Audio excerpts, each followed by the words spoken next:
Magic 9, 129, merci de se toujours chez Panella. Nous avons plaisir pour nous recevoir son antenne nous, Harry Salomon, c'est directeur général adjoint et IHSI, qui a commémoré là le 75e anniversaire, commémoration qui a commencé tout à l'heure dans l'hôtel Caribé et c'est sous 2 jours que l'institution qui entend les marquer 75 l'année.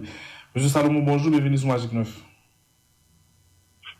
Bonjour, Monsieur Sénat, et m'a profité pour me saluer tout le staff panel là, particulièrement Monsieur Alphonse, Monsieur Giffra, Monsieur Célestin, et puis toute batiade là, quoi, et Mitterrand, etc. Salutations spéciales également aux super branchés de l'émission Panel Magique qui nous écoutent maintenant. Donc, merci, monsieur, pour cette grande opportunité offerte à l'IHSI à l'occasion de ce 75e. Avec un pile plaisir, on va faire un petit bas de bouche avec nous matin là. Merci pour tout. Est-ce que vous allez répondre avec question nous? Nous avons très pris dans la commémoration 75 ans. Avec nous, nous allons faire un exercice côté, et nous retourner sur l'histoire avec Fondation IHSI. Et réalisation nous et qui rôle statistique yo dans question et planification et dans question adoption de politique publique yo et défi que IHSI rencontré pendant 75 l'année et puis on a parlé de perspectives d'avenir yo et on a retourné dans le contexte 75 ans pour nous regarder qui activité que IHSI a fait pour capable de marquer 75 l'année. Donc, 75 l'année, est-ce qu'on est capable de rappeler avec auditeurs nous, dans quel contexte IHSI a été créé, ça a 75 ans, et pour qui ça? Ok. Alors, comme dit, bon, IHSI a créé en 1950, et plus précisément août 1950, c'est à l'occasion de la réalisation de premier recensement moderne de la population en Haïti. Le recensement ça a été fait le 6 août 1950.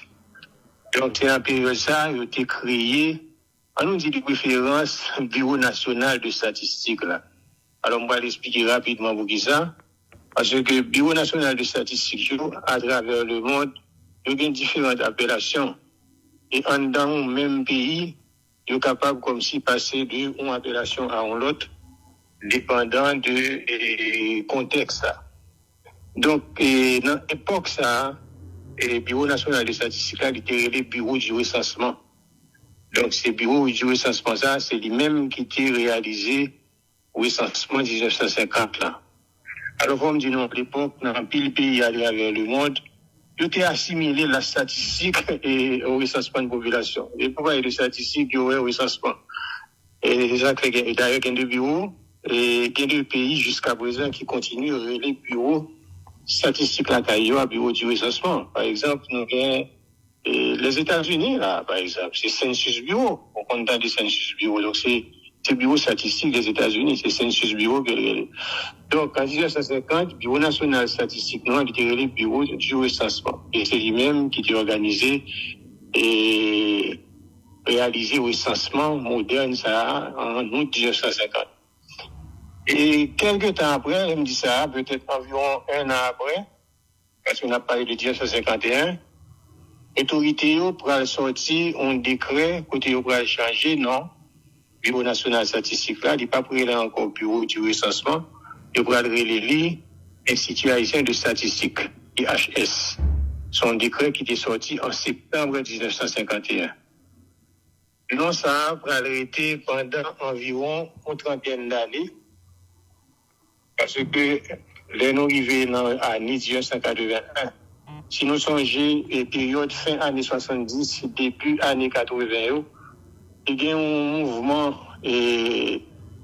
concernant l'informatique à travers le monde. Il y a un vaste mouvement dans ce sens-là, il a implanté l'informatique dans un pays à travers le monde.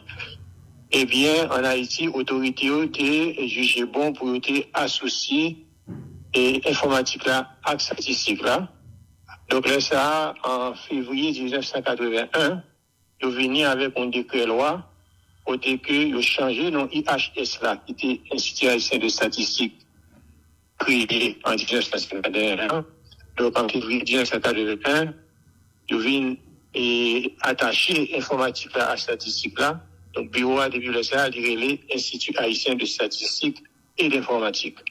Donc non ça depuis 1981 jusqu'à qu'on y en a parlé là, il n'est pas modifié, c'est toujours Institut haïtien de statistique et d'informatique, même si IHSI on y est dirigé par un décret qui était sorti en juillet 2020 là, 1er juillet 2020, et le décret ça n'est pas modifié non IHSI, sauf que il renforcer le rôle IHSI particulièrement avec ça nous connaissons qu'à passer là en matière de nouvelles technologies de l'information et de communication. Donc Divine by l'IHSI une mission qui est beaucoup plus prononcée dans ce sens-là, mais non, on n'a pas changé, c'est toujours IHSI. Voilà un petit peu pour historique et création Bureau national statistique et haïtien. Imaginez à chaque fois que changer de nom ou bien ou ajouter dans nom, c'est ajouter ou ajouter dans mission, c'est une révolution qui fait dans le travail que l'institution les doit faire. Ou qu'à élaborer sur aspect ça, et à chaque fois que change de nom, il est obligé de réinventer ou bien augmenter dans la responsabilité dans le travail qu'il fait. Qui ça qu'on fait? Tout à fait, tout à fait. Alors, on nous dit IHSI, c'est un organisme spécialisé qui jouit d'une autonomie administrative et de gestion. Sous 100.9. Il est placé sous tutelle du ministère de l'économie et des finances. Évidemment, ça n'a pas toujours été le cas dans l'histoire. Il y a des élèves qui sont placés sous tutelle du ministère de la planification. Mais pour le moment, depuis quelques temps, donc c'est sous la tutelle du ministère de l'économie et des finances. Maintenant, comme tout bureau national de statistique à travers le monde, cette institution a pour mission de collecter, de produire, d'analyser et de diffuser des informations fiables, régulières, opportunes, afin d'éclairer les autorités, les agents économiques, les chercheurs et d'autres partenaires nationaux et internationaux dans la prise de décision que la prend. Donc, globalement, c'est ça la mission de l'institution. Et là, ça, c'est surtout le volet statistique. Oublié depuis 1981, une informatique qui est attachée avec IHSIA. Et puis, dans le décret juillet 2021, et là encore, une mission en plus qui vient de IHSI concernant la gouvernance numérique. Et justement. Donc, j'en dis, chaque temps non modifié, c'est pas comme si de mission en plus, c'est dans la même mission, mais il y a deux volets, il y a approfondi. Par exemple, Jean de l'an 1950, c'est le Bureau national du recensement. Donc, en 1951, on dit, par exemple, on dit, en 1950, c'était le premier recensement moderne de la population en Haïti. On est capable de poser cette question, mais pour qui ça mettez le mot moderne dans la donne? Parce que c'est le premier recensement. Pourquoi on dit premier recensement moderne? C'est parce que avant ça, qui connaît des nombreux de la population. Si on a regardé sur les chiffres, on a depuis 1804, il n'y a pas de chiffres sur le République d'Haïti en termes de population. Mais nous parlons du premier recensement moderne, c'est parce que il est lié surtout à création de l'Organisation des Nations Unies en octobre 1945. Et depuis création institution ça, mondiale ça, et tout de suite après, 2 ou 3 années après, il y a un vaste mouvement à travers le monde en termes de standardisation, de normalisation, d'harmonisation et d'élaboration des statistiques à travers le monde. Ça veut dire ONU, il y a un ensemble de règles, un ensemble de caractéristiques, un ensemble de principes qu'il est recommandé pour réaliser un recensement. Donc, ça a été fait, il a organisé des missions un peu partout à travers le monde, au niveau des pays membres, pour par des formations, par assistance technique, qui pour permettre effectivement que le recensement est réalisé désormais suivant normes. Pour qui ça? C'est important parce que lorsque tout pays membre respecte les normes que les Nations Unies connaissent, ça a facilité ce qu'on appelle la comparabilité internationale des chiffres. Si par exemple, on calcule un chiffre là carrément et Sénat, et puis on calcule les j'en veux. On autre voisin sous côté a fait par l'argent là. Donc là, les dit par exemple, soit il y a plus de monde là, ou bien PIB le plus élevé que PIB PAM. On a dit non, pas plus élevé parce que choisi comme si c'est pas un j'en veux. Donc c'est important ça, rôle et recommandations de l'Union européenne. Ils peuvent permettre comme si nous avons un dénominateur commun pour nous calculer les statistiques, que ce soit démographie, sociale, économique. Donc ça permet que nous fassions comparaison entre les nations. Tu vois? Donc maintenant, on y en a retourné sur la question déposée, à savoir à chaque fois il change de nom. Et donc ça veut dire en 1951, ou bien volet économique par exemple, est devenu très poussé. Et avec les questions, j'aime dire là, et Nations Unies par exemple, Nations Unies, tu vois, c'est pas en Haïti, c'est pas qui c'est un organe des Nations Unies. Donc c'est pas surtout en matière économique. Pour qui ça pouvait nous permettre de calculer le premier agrégat comptabilité nationale. Donc, là, on est au début des années 50. Et donc, à ce moment-là, l'autorité vient voir que le bureau du recensement, nous avons restreint un petit peu mission institution parce que nous couvrons tout domaine de la vie nationale. Là. Donc, il y a une institut haïtien de statistiques et de référence. Et puis, j'aime d'abord tout à l'heure dans l'introduction, lorsque fin année 70, début année 80, il y a un mouvement ça autour de l'informatique au niveau mondial, il y a une nécessité comme si pour implanter en Haïti tout, l'autorité a choisi faire association ça, statistique et informatique. Donc, il y a une institut haïtien de statistique et d'informatique. Donc, il y a une mission dans ce sens-là, justement, pour aider à implanter l'informatique au niveau des administrations publiques. Maintenant, en juillet 2020, là, avec le dernier décret, et informatique, c'est toujours informatique, mais sauf que nous, ça a passé l'évolution qui fait de l'informatique en fin années 70 à années 80. Entre-temps, on vient de Internet, on vient de nouvelles technologies de l'information et de communication. Donc, on vient de nécessité, comme dit, l'informatique est toujours là. Mais pour nous faire switch là à nouvelles technologies de l'information et de communication, pour nous entrer dans la gouvernance numérique là. Donc, c'est ça que fait, il vient de l'autre décret ça, mais qui n'a pas changé. Non, mais là, Institut haïtien de statistique et d'informatique là. Il y a des gens qui tendent parler de IHSI, ils disent IHSI pour dans tête yo. Et ils pensent que IHSI est là seulement pour recensement et puis pour calculer l'indice des prix à la consommation. Et quelle est l'information que IHSI baille? Sous quelle autre donnée que nous collectons? Alors, il y a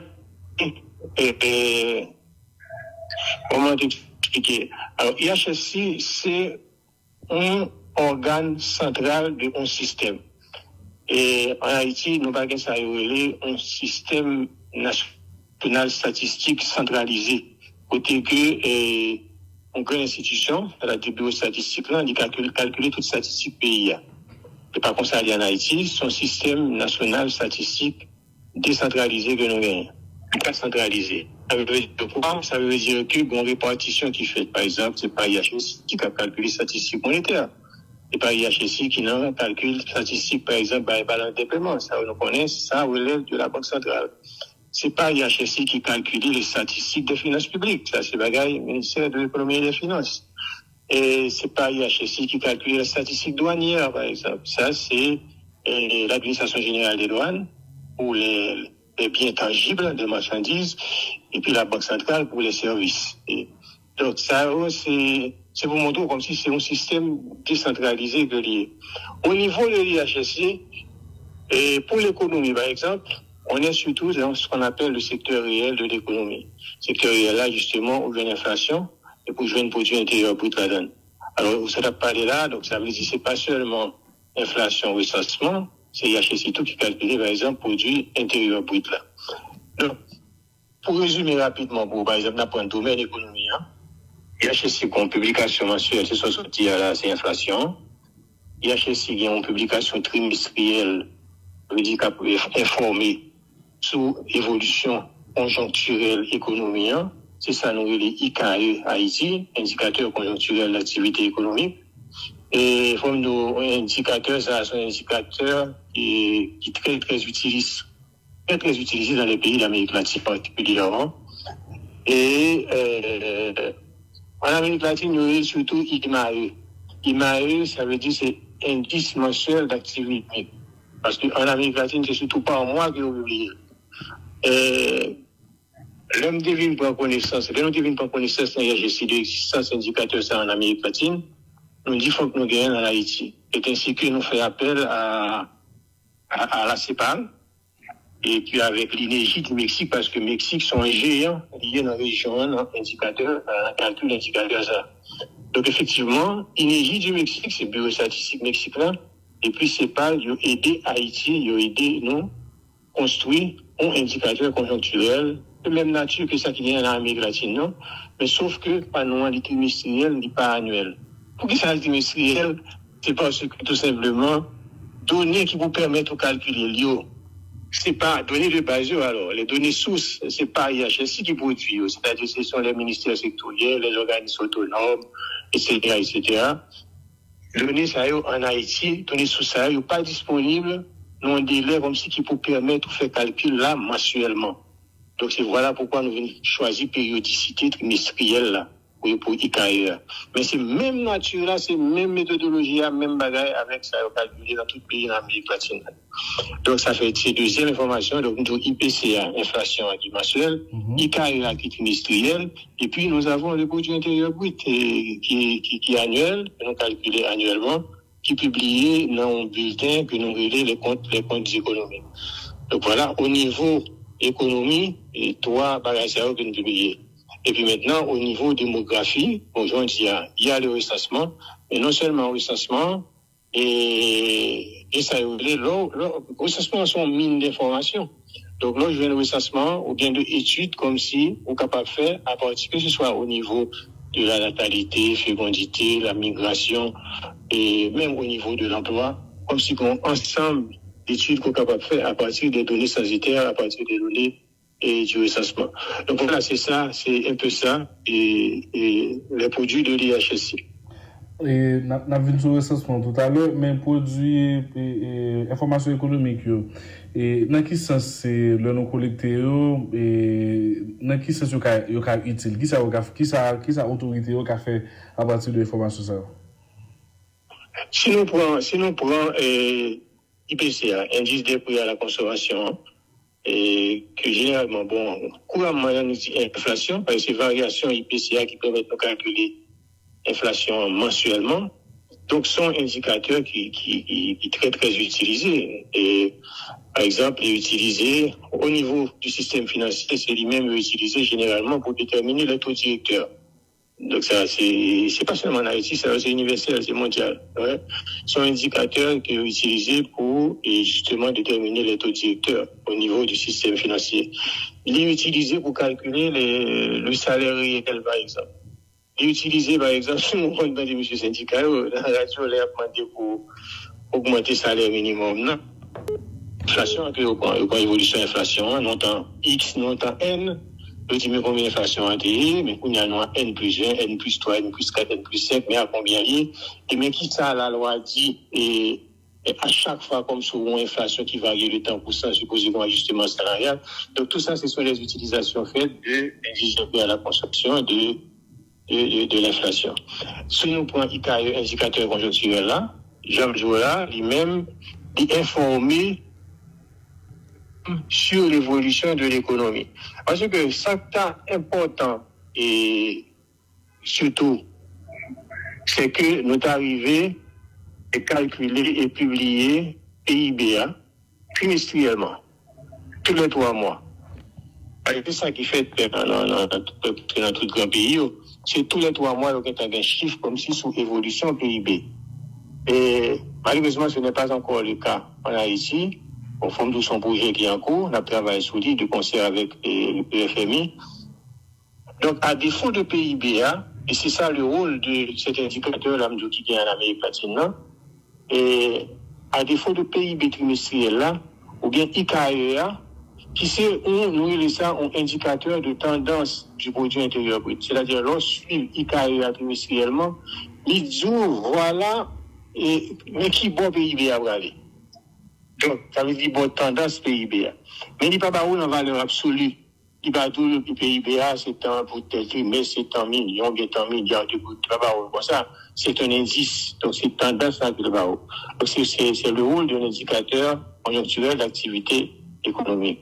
Donc, ça veut dire autorité, trimestriellement, avec IKEA, ils ont une idée de où va le produit intérieur brut pour un exercice donné. Par exemple, IKEA, ministère des Finances, utilisé au début de chaque exercice, il a préparé ça le cadrage macroéconomique. Ministère des Finances, et l'autorité, ils ont une prévision, ils fait en termes de croissance du PIB pour l'année et la nouvelle année.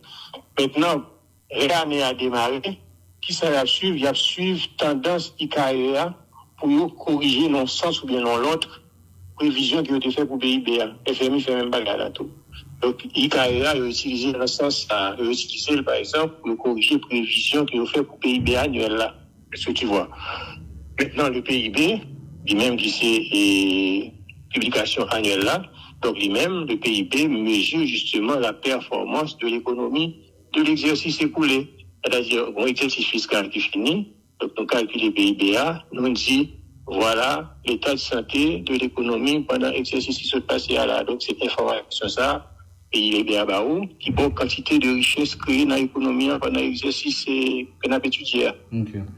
Pour l'inflation, pour nous calculer l'indice prix, et nous déployer des enquêteurs un peu partout dans le pays, et qui nous cueillir l'information, ça, qui nous collecter des données pour nous calculer l'inflation. Yeah, exactement. Nous avons des enquêteurs. Alors, non, événement qui va commencer matin là, et sommet sur la gouvernance des données. Nous, évidemment, comme vous avez pour arriver là-dedans, donc nous prévoyons le bagage comme si on a dit sur historicité et ça. Effectivement, et inflation, alors ça me va de là, c'est que n'est pas toujours comme ça dès le départ. Parce que nous commençons à publier l'inflation depuis 1951. Donc, ça veut dire que le SAO n'a pas qu'on fait collecte au niveau des villes de province. C'était uniquement au niveau de la capitale. Et puis, c'était une catégorie de familles, de ménages bien déterminés. On n'a pas besoin de notre trop de détails. Mais jeudi, justement, depuis quelques temps, et indice pour la consommation que l'IHSI calculé, il couvre ensemble pays. Donc, ça veut dire forcément, nous sommes obligés de déployer des enquêteurs dans des villes, dans les 10 départements géographiques du pays. Donc, nous avons des antennes un peu partout, à collecter l'information sur place, et puis qui pourra acheminer au bureau central, qui permettent que nous calculer IPCA, non seulement au niveau de l'ensemble du pays, mais également par région géographique. Et on va pas que nous devons ajouter depuis quelques années, c'est que nous calculons IPCA non seulement pour les produits locaux, séparément, mais également pour les produits importés séparément. Ok. On vient sur le produit qui pratiquement représente le travail, une mission fondamentale, nous, ce qui c'est recenser la population. Dernière fois de recensement, c'était en 2003. On devait faire une autre recensement général de la population et 2013, mais elle va faire. Nous devons prévoir pour 2018, mais elle va faire. Comment on vivre dans le pays? Actuellement, nous avons environ 11,9 millions d'habitants. Qui vient faire calculer ça? Bon, alors ça, c'est des estimations, ça veut dire des estimations intercensitaires, c'est comme si on fait un recensement, et recensement, c'est photographie population pour une période déterminée. C'est ça, le recensement. C'est comme si ces photos, moi, je dis jeudi, mais comme une population. Donc, ça veut dire dès demain, dès le mois suivant, dès l'année suivante, la population, la PIA évolue. Donc, en attendant qu'on fasse l'autre recensement, il y a des techniques statistiques qui permettent de réaliser des estimations intercensitaires. C'est-à-dire des estimations qui font entre le dernier recensement et le prochain mois que nous faire. Donc, c'est le méthode comme ça que nous utilisons qui permettent, par exemple, de sortir en mars de cette année des estimations de la population haïtienne pour l'année 2024. Et là, comme nous ne parlons pas là, voilà, là, son premier mappa est que Le nous a publié estimation des agrégés population pour l'année 2024 dans le document de tout annoncé. Si entre-temps, les conditions ne sont pas réunies, ça veut dire problème, insécurité, etc., et qui empêche nous aussi envoyer physiquement sur le terrain. Donc, si les conditions ne sont pas réunies, nous avons tout annoncé que nous avons gagné pour nous utiliser même approche là, méthodologique là, pour nous déterminer et population haïtienne pour l'année 2025 là. Donc, comme nous actuellement, nous commençons à travailler sur là. Donc, c'est des estimations intéressantes. Chiffre ça que M. Baoua là, 11,9 millions, qui tient compte et bon, tout ça passe là. Ça veut dire, pendant la période là, question tremblement de terre. Non pas petit Covid, parce que Covid n'a pas vraiment été fait trop en Haïti. Mais question migration, puis le monde qui quitte le pays là. Donc, estimation tient compte de tout cela. Et à l'intérieur du pays, un déplacement qui fait tout. Donc, estimation des agrégés population nous fait pour 2024 là, puis tenir compte de tout aspect ça. Mais est-ce qu'au cas, l'autre dit 11,9 millions d'habitants, est-ce qu'au cas, dis-nous combien qui y a par département ou par région, est-ce qu'on a une idée tout de l'âge, section, par contre, si vous avez donné ça, avant de poser une question sur la régularité qui y a dans le recensement depuis 1950 jusqu'à aujourd'hui. Alors, question sur chiffre, bon, pas de chiffre là, tête, voilà, vraiment. Mais ça, qu'on est, comme si, par exemple, un chiffre, ça, vous voilà, département de l'Ouest, c'est même autour de 4 millions. Qui représentait environ 34% de la population. Après, ça paye, le département qui vient après l'Ouest, là, en deuxième position, c'est Artibonite. On connaît qu'il y a environ 1,9 million d'habitants. Ouais. Okay. Après, si on regarde le Nord, qui a environ 1,2 million d'habitants. Donc, je n'ai pas tous les chiffres en tête. Mais, donc, nous avons rejoint, donc, il y a toutes ces sociétés, il y a sur site internet DHSI. Ok. Même, capable de voir les documents, ça à vous. Ok, tout à fait. Maintenant, de 1950 à aujourd'hui, en principe, nous avons fait un recensement général chaque 10 ans. Est-ce que nous respectons le délai ça? Oh non, il va respecter. Nous faisons le premier recensement, nous avons parlé de ça là, c'est en 1950. Nous allons faire le deuxième en 1971. Donc, tu vois déjà, 21 ans plus tard. Nous avons environ 21 ans qui passent. Ouais. Et au contraire, c'est, comme tu as dit ça là, c'est une bagaille pour me dire là, dans l'atelier en sommet et sous gouvernance de et unique période. Et pendant 75 ans, ça, unique période que nous arrivons à respecter délai Nations Unies, qui dit comme si il a organisé le recensement tous les 10 ans. Unique période, ça, c'est période 1971-1986. Parce que après le recensement, 71 ans, en 1982, ça veut dire 11 ans, environ 11 ans après, nous réalisons le deuxième recensement. Non. Deuxième recensement, troisième recensement qui suit le recensement 71 ans. Donc en 71, on a eu le deuxième recensement, et puis en 82, on a eu le troisième recensement. Ça veut dire 11 ans après, donc pratiquement, on a pu respecter le délai. Mais après 82, c'est juste pour faire dire là d'ailleurs, c'est jusqu'en 2003, nous devons gagner notre recensement. Donc, nous va respecter le délai du tout. Maintenant, en 2003, dernier bon défait qui était supposé faire depuis en 2013, que nous n'avons pas arrivé à faire, et que, bon, nous t'es projeté pour nous défaire depuis l'année 2018. Après ça, en 2021, nous faisons tout le travail nous devons pour nous faire en termes de saluer travaux préparatoires à la réalisation du recensement. Nous réalisons tout le travail préparatoire. Nous avons même pratiquement lancé le recrutement agents, enquêteurs, superviseurs, délégués départementaux, etc. Et puis, bon, tu connais l'histoire du pays, avec ça, qui vient passer là, avec l'insécurité à ampleur là, l'insécurité à une grande, donc nous sommes obligés de reporter le recensement à une date ultérieure. Donc, pour répondre à ta question, on n'a pas pu respecter les délais pendant les 75 ans. L'unique période que nous devons respecter là, c'est la période 1971-1986. Qui ça a posé comme problème? Ça est proposé. Alors, ça a posé comme problème, c'est que tu n'as pas de chiffre et actualisé du terrain. Parce que les techniques statistiques te permettent quand même de faire des estimations. Et je viens d'en parler tout à l'heure, les estimations intercensitaires. Mais tout le temps, par exemple, recensement que vous devez faire, éloigné dans le temps, moins estimation qu'on va faire fiable. Mais, statistique à bonne technique là, parce que nous pas supposé qu'il y ait un vide. Donc, la nature a horreur du vide. Donc, statistique la bonne technique qui permet tout faire estimation. Mais l'idéal, c'est respecter les délais de réalisation des recensements. Ok. Est-ce que un des trois produits que nous parlons plus de là, PIB, inflation, taille population, est-ce que dans planification ou bien de conclusion que nous avons tiré, si une information ça t'a biaisé, est-ce que ça a gagné incidence sur la façon que nous avons planifié? Par exemple, si nous n'avons pas une idée qui est fiable sur taille population, est-ce que ça a empêché, par exemple, ou calculer PIB? Alors là, communication. Allô?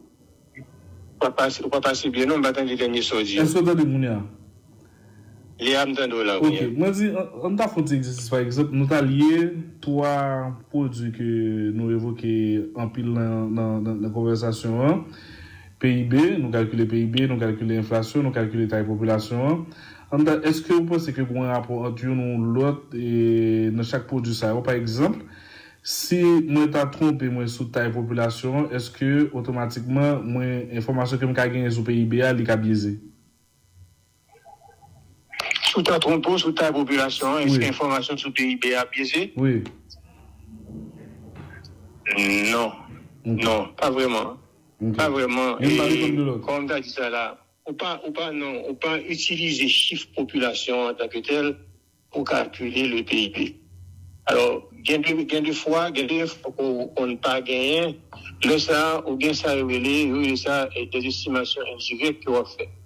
Et là, on va poser des hypothèses. Moi, bon exemple. Et par exemple, on dit que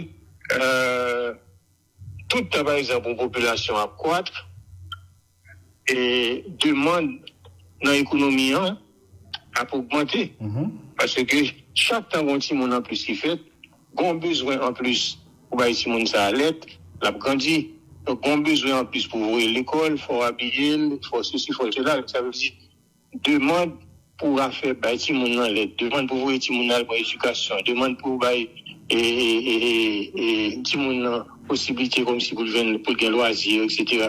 Donc toute base ça yo vient augmenter. Donc ça veut dire on doit poser une hypothèse aussi demande là en économie là croître dans le même sens avec comme si population par exemple.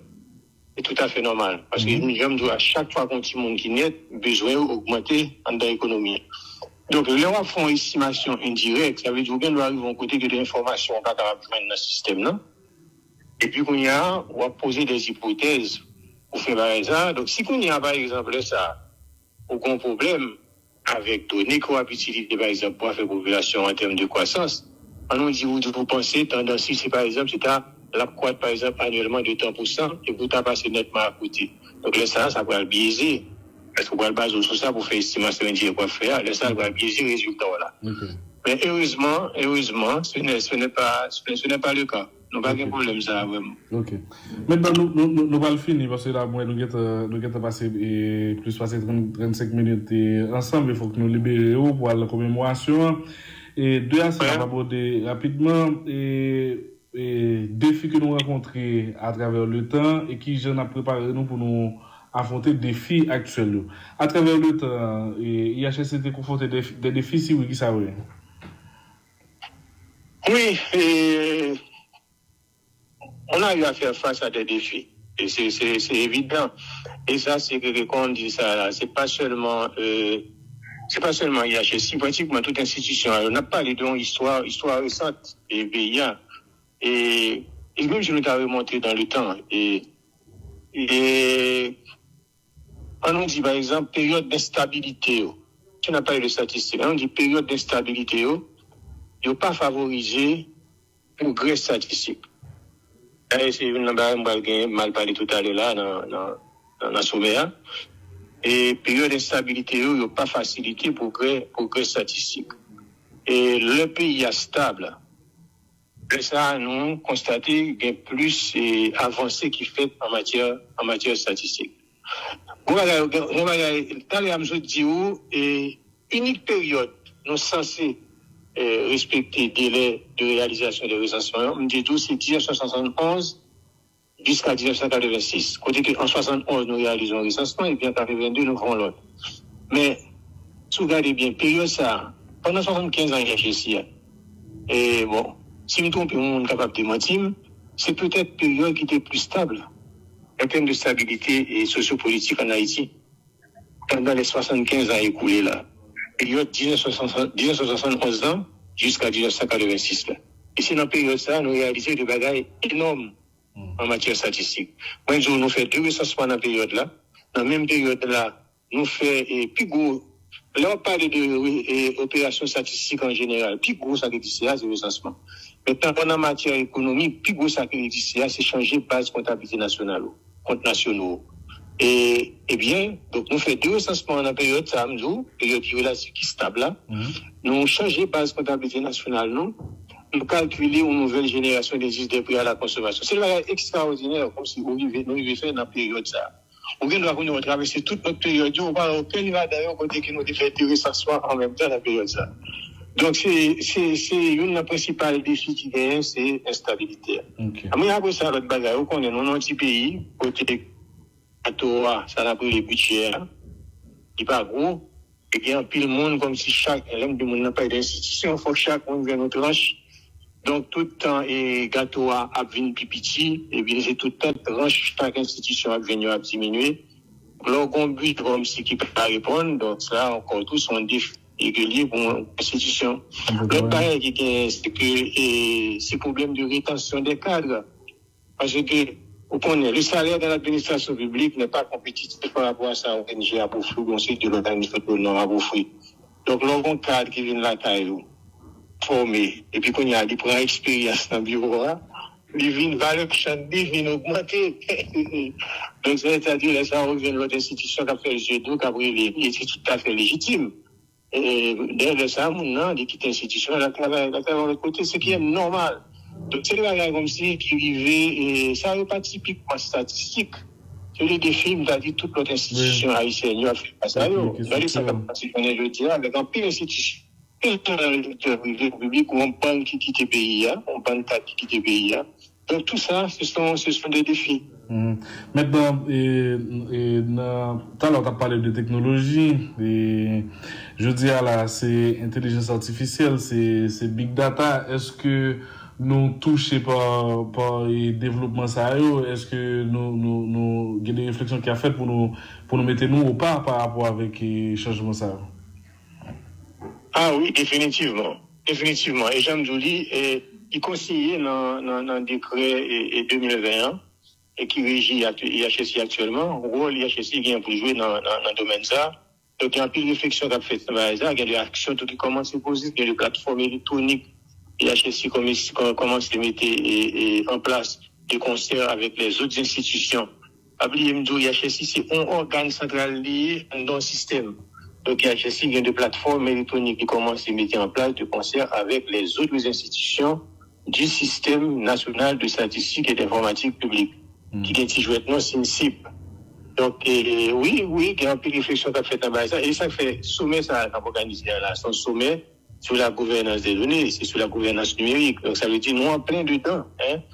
Première journée, là, par exemple, c'est surtout sur la statistique. Deuxième journée, là, c'est nettement sur la gouvernance numérique. Donc, c'est nous en plein dedans là. Tout à fait. Autour de le dernier aspect dans l'interview, c'est qui ça n'a fait pour nous marquer 75 l'année. Nous, on sommet n'a fait. Et c'est 17 avec 18 septembre 2025, jeudi à demain. C'est dans l'hôtel Caribé. C'est de 9h à 4h. Et maintenant, c'est des données pour comprendre, des systèmes d'information pour agir. Pourquoi faut-il parler plus de événements ça, programmation, des intervenants, tout ça? Alors, bon, effectivement, IHSI propose pour réaliser une série d'événements pendant l'année du 75e. Nous avons commencé, j'entends dire, l'introduction avec conférence de presse, nous avons fait le 6 août dans l'hôtel Ritz-Kinamnan. Et donc, sommet là, donc c'est même là, il va continuer. Sommet, ça que nous allons regarder, qui a commencé jeudi là. Et donc, son sommet, vraiment, et Jean Diaz, c'est sous la gouvernance des données. Et nous, alors, on va songer, c'est que l'idée, ça nous voulait faire pendant la période ça, pendant l'année 75e, non? C'est nous souhaitons pas arrêter seulement dans la zone métropolitaine pour nous aller en province tout également, parce que l'idée c'est d'arriver à toucher le maximum de gens et pour nous expliquer et depuis jeudi ça a commencé pour nous mettre en évidence les temps forts et les temps faibles de l'IHST pendant ces 75 ans, c'est-à-dire garder qui ça a nous réalisé, regarder qui ça nous pas réalisé et pour qui ça n'a pas réalisé, c'est-à-dire regarder côté nous sorti, regarder qui bon nous aujourd'hui, poser une question pour qui ça nous va plus loin, et puis qui ça pour nous faire comme si qui vous permet de nous avancer. Donc c'est un petit peu utiliser la mémoire, j'aimerais dire là, comme miroir pour nous capables d'avancer. Donc c'est tout ça que nous allons aborder là aujourd'hui. Et ensuite, nous souhaitons utiliser ce médiateur pour nous faire connaître les produits de l'institution. Parce que malgré nos efforts, et là j'ai envie de dire les efforts collectifs qui sont faits. Malgré les efforts collectifs là, IHSI lui-même pour qu'on pas qu'à vulgariser les produits statistiques. Et c'est pas seulement IHSI. Moi-même fait référence à Système national de statistique et Système national de statistique et d'informatique publique. Et c'est pas seulement IHSI qui a produit statistiques publiques. PRH produit statistiques publiques, ministère des Finances, la GD, et CNSA, etc. Donc, IHSI, pourquoi lui-même n'est pas capable comme si faciliter la vulgarisation de la réalisation? Et son occasion, nous-mêmes, là, pour moi, non IHSI, tout organe qui est ce principe-là, pour nous remercier tous les médias, comme si qui, à chaque fois, on bulletin qui sortit sous statistiques publiques, qui relayait, qui commentait, etc., etc. Donc, ce que j'allais dire, c'est qu'on a constaté, malgré ces efforts collectifs-là, qu'il y a un déficit de ce côté-là. C'est-à-dire, comme si, vous avez dit ça là, il y a des gens qui pas fait une connaître, comme si, qui ça IHSI a fait, parce que un petit peu de IHSI, dit c'est inflation, c'est recensement. Je vais dire là. Donc, le but également, c'est faire connaître les produits de l'institution à ces gens-là. Nous allons aussi profiter de cette occasion pour répondre aux questions des utilisateurs, puisque parfois, nous avons comme si une publication qui sortit, et puis il y a des réactions au sens c'est un manque de connaissances dans le domaine qui fait mon réagir tel gens. Et ce qui est normal. Donc, l'effort, ça, c'est nous-mêmes qui pouvons faire. C'est nous-mêmes qui pouvons justement, à chaque occasion, faire des explications sur qui ça n'a fait. Donc, sommet, ça, c'est une occasion également pour les utilisateurs. Nous-mêmes, nous, sommes producteurs, mais pour les utilisateurs, eux-mêmes, viennent parler, viennent poser des questions. Je vais faire là. Comment nous fait ceci? Avec tous les autres experts là qui sont invités et concernant cette question et technologie. Nous avons plusieurs panels numériques que nous mettons en place. Donc, à partir du panel nous allons débattre de l'importance incommensurable, je dirais, de la technologie dans la gouvernance des données, dans le développement de la statistique, et l'importance de la transformation numérique, par exemple, des administrations publiques. Donc, tout ça, on va le débattre pendant 2 jours, ça y est là. Et nous avons un panel qui va le parler, parce que nous sentons là aussi. J'ai parlé tout à l'heure des statisticiens qui viennent nous donner rare. Parce que, ou vient un monde comme si, ou une organisation non gouvernementale, il y a qui fait face à ce problème ça, on va chercher des statisticiens pour recruter, on va pas capable de prendre. Et donc, nous avons deux panels qui pourraient parler de la jeunesse et des métiers, de la statistique et du numérique pour encourager, comme si jeunes embrasser métier ça. Donc c'est tout ça qui va le débat là pendant 2 jours ça là. Jeudi avec demain si tu veux. Avant de boucler définitivement l'interview, et permettez-moi de remercier nos sponsors parce que événement ça que IHSI va réaliser tout à l'heure là, et et peut-être pendant toute cette année, il bénéficie quand même de l'appui d'un certain nombre d'organisations, que ce soit nationales ou internationales. Et donc, nous avons remercier premièrement notre ministère de tutelle, le ministère de l'économie et des finances, qui appuie nous sérieusement dans l'initiative ça. Nous avons remercier tout la Banque interaméricaine de développement, qui donne nous un bon coup de main en termes de financement et en termes d'appui financier et pour réaliser ce MESA. Il y a également la Banque de la République d'Haïti, la BRH, qui appuie nous tous, et évidemment le groupe Croissance qui a fait chemin avec nous. Bien Salomon, merci un peu d'être disponible pour nous matin. Bon 75 ans. Mon cher, merci. Et encore une fois, c'est à nous de vous remercier pour ce panel magique.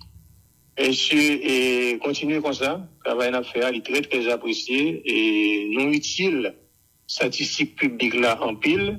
C'est pas seulement IHSI, c'est statistiques publiques produites par l'ensemble des institutions étatiques.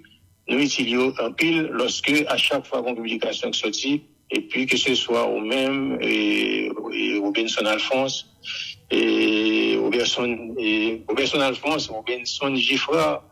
Non, mais moi, c'est Robinson Giffra. Ou bien dit. Ok. Et puis, bien Junior Célestin également. Donc, encore une fois, merci, monsieur. Mais non, l'autre registre, et si vous permettez, moi, parce que là, je ne parle pas de statistique encore. Là, c'est un grand fan du compas à parler. Je ne peux pas aller sans ne pas féliciter nous, monsieur, pour l'initiative ça que nous prenons pour nous réaliser une série d'interviews ça autour des 70 ans du compas. Et nous sommes à la compas, franchement, félicitez-nous. Moi, apprendre en pile d'interviews ça. Merci beaucoup. Merci beaucoup. Bon travail. Nous allons finir. On continue avec merci, allez, au plaisir. Merci, bonne journée. Donc, encore une fois, merci, monsieur, pour cette opportunité offerte à l'IHSI. Allez, à bientôt. Merci. C'était Ali Salomon, directeur général adjoint IHSI.